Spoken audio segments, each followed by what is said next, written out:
கருப்பு கொண்ட கடலையை வந்து 8 மணி நேரம் ஊற வச்சுட்டு இது குக்கரில் போட்டு ஒரு 5 விசில் விட்டு எடுத்து வச்சுருக்கேன். மிக்சி ஜாரில் வந்து ஒரு சின்ன துண்டு பட்டை, 3 ஏலக்காய், 4 கிராம்பு, டீஸ்பூன் வந்து சோம்பு, மீடியம் சைஸ் வெங்காயம் கட் பண்ணி வச்சுருக்கேன், அதையும் சேர்த்துக்கலாம்.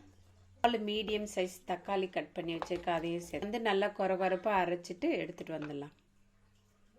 பேன் நல்லா சூடாயிடுச்சு. இதில் வந்து 3 டேபிள் ஸ்பூன் ஆயில் சேர்த்துக்கலாம். 1/2 டீஸ்பூன் ஜிஞ்சர் பேஸ்ட் சேர்த்துக்கலாம். 1 டீஸ்பூன் வந்து கார்லிக் பேஸ்ட், கொஞ்சம் கஸ்தூரி மேத்தி சேர்த்துக்கலாம். நல்லா கலரி விடுங்க. அடுத்து அரைச்சி வச்ச பேஸ்ட் எல்லாம் சேர்த்துக்கலாம்.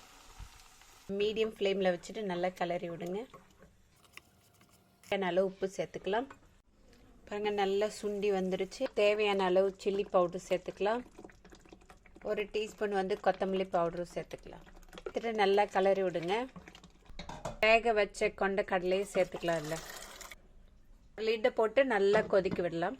பாருங்கள் எண்ணெய் எல்லாம் பிரிஞ்சு மேலே வந்துருச்சு. அவ்வளோதாங்க. இப்போ வந்து நறுக்கி வச்ச கொத்தமல்லி வந்து இதில் சேர்த்துக்கலாம். இது ஒரு பாத்திரத்துக்கு மாற்றிக்கலாம்.